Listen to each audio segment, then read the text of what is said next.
हे अर्जुन, यह योग न तो बहुत खाने वाले का, न बिल्कुल न खाने वाले का, न बहुत शयन करने के स्वभाव वाले का और न जागने वाले का ही सिद्ध होता है। दुखों का नाश करने वाला योग तो यथा योग आहार विहार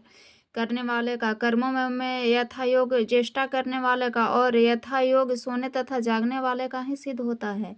अत्यंत वश में किया हुआ चित्त जिस काल में परमात्मा में ही भली भांति स्थित हो जाता है, उस काल में संपूर्ण भोगों में प्रिय रहित पुरुष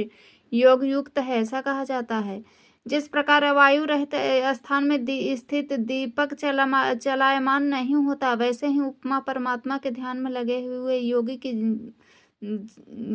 की जीते हुए चित्त की कही गई है। योग के अभ्यास में निरत जिस अवस्था में उपराम हो जाता है और जिस अवस्था में परमात्मा के ध्यान में शुद्ध हुई सूक्ष्म बुद्धि द्वारा परमात्मा को साक्षात करता हुआ सच्चिदानंद घन परमात्मा में ही संतुष्ट रहता है, इंद्रियों से अतीत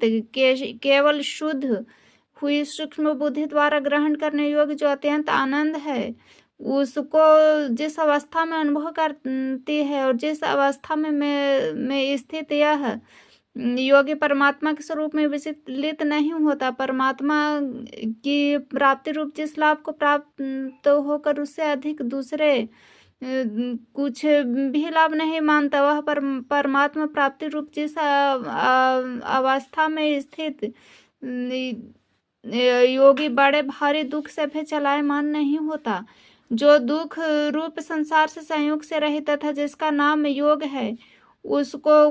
जानना चाहिए। ये वह योग न उगताए हुए अर्थात धैर्य और उत्साह युक्त चित्त से निश्चय पूर्वक करना कर्तव्य है।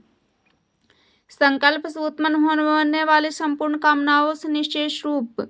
भली भांति रोककर क्रम से अभ्यास करता हुआ उपरति को प्राप्त हो तथा धैर्य युक्त बुद्धि के द्वारा मन को परमात्मा में स्थित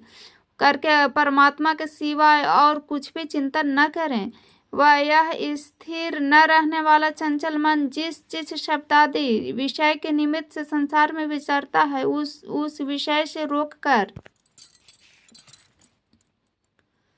यानी हटाकर इसे बार बार परमात्मा में ही निरुद्ध करे, क्योंकि जिसका मन भली भांति शांत है, जो पाप से रहित है, जिसका रजोगुण शांत हो गया है, ऐसे इस सच्चिदानंद घन ब्रह्म के साथ एक भाव हुए योगी को उत्तम आनंद प्राप्त होता है। वह पाप रहित योगी इस प्रकार निरंतर आत्मा को परमात्मा में लगाता हुआ सुखपूर्वक परम ब्रह्म